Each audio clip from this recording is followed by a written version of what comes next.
kale mukulu Kim agambye atutwalako mu kibuga ky'emizimu siima tutwale mu kibuga ky'emizimu naye nze nkubuulira sitidde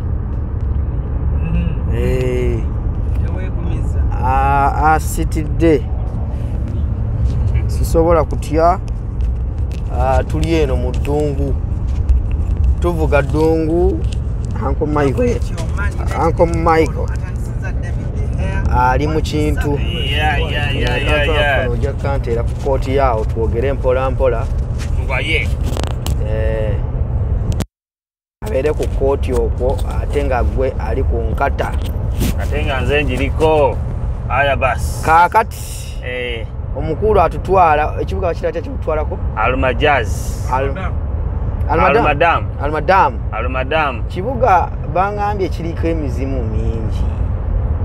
ginatukwatako olowooza tekisobola tukwatako kubanga esaawa zaali tezinaba kuwera zitagitambula kiro emizimu emiwarabu gya kiro tegitambula misana era gyekwekera eno ddala mu ddungu gwatulaba essaawa eno naye nga eddungu lyo liraba baaba eddungu lyo lifuuse eddungu liri eddungu oli agamba mbu omusimanya guno omusenyu ddala kitebaguzimbisa eyo nfuufu tegusola zimba enfuufu tezimba bangamba empewa lwejja nesitula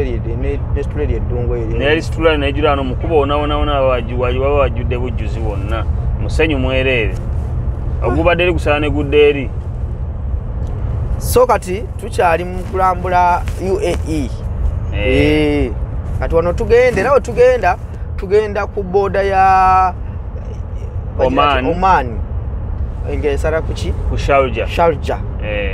abali mu Oman kyemba nti ndi mu kitundu kyammwe wabaawo ku booda osotambulawo watono nnyo ng'oyingidde Oman segedde kyolina okukola kiri kimu kubeerako naye ng'eddungu guli gonna mu ssenyu si mu ssenyu nfuufu yeekuŋŋaanya yokka bwetyo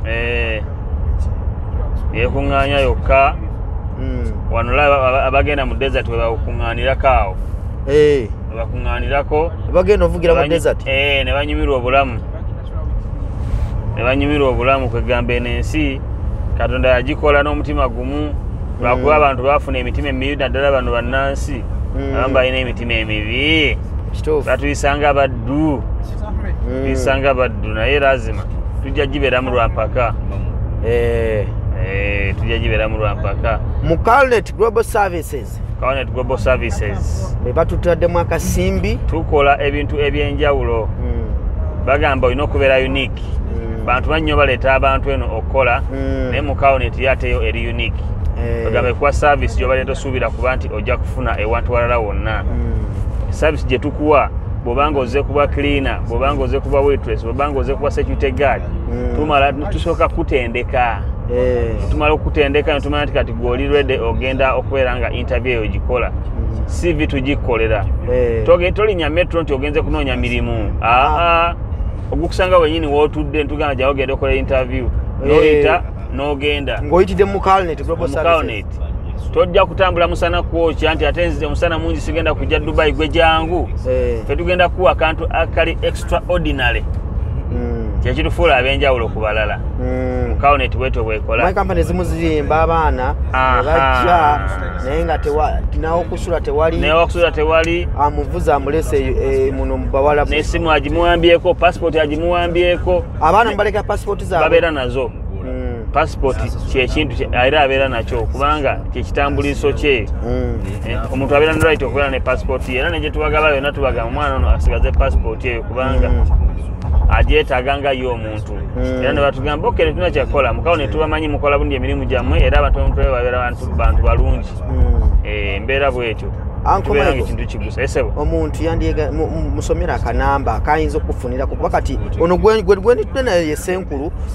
senkulu wa mu Calnet ekirungi twogera ne senkulu yataddemu akasimbi ffe tujje Dubai tulabe abaana emirimu gye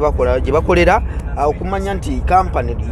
yeesigika osegeera omuntu yandi musomera enamba gy'alina okuyitako kubanga afuna ba mu Calnet enamba eri +971 58 677 3211 no tujja gibaddira mu Kasalaba 971 58 mukaaga 77 32 emu awo ojjako autotuuseko bulungi nnyo bamu Carnet Global Services ng'oli Uganda yakujja kulira Dubai tetuli eno oyita mu kampani eyo kajolina okwesiga yokka muganda wange siyinza kulimba kintu kirala eyo kampani eyo kajolina okwesiga muve mu kampani ezibalimba tezira bafunira emirimu ojja obonebonere ku street za wane Dubai okitegeera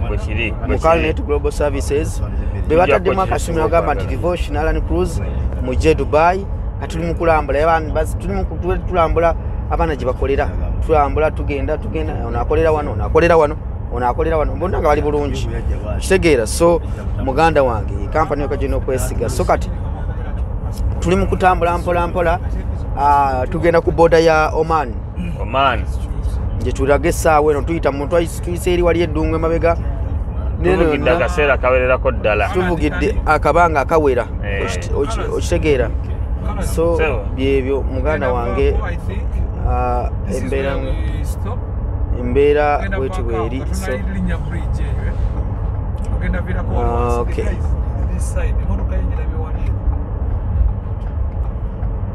okay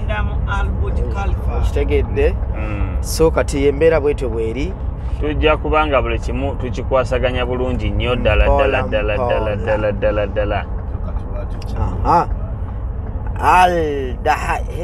bana amanya geno amanya mazibu egamanyi ga Ford otambulira essaawa ebbiri otambulirawo essaawa emu Ford y'amaanyi baba tuvuze lugendo tugenda ku boda ya Oman naye nga streets zeno zo n'obuduuka tebubaako namujjuzo gw'abantu n'abantu balina ebyokukola naye ebigambo bya Luwalabu atabitegeera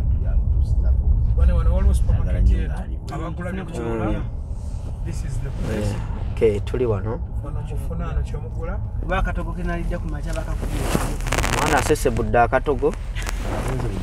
bubi nnyo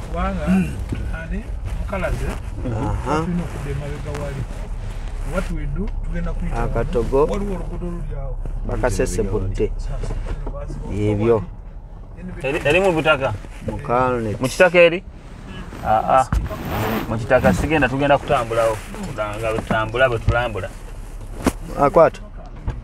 kwata wulire ebbugumu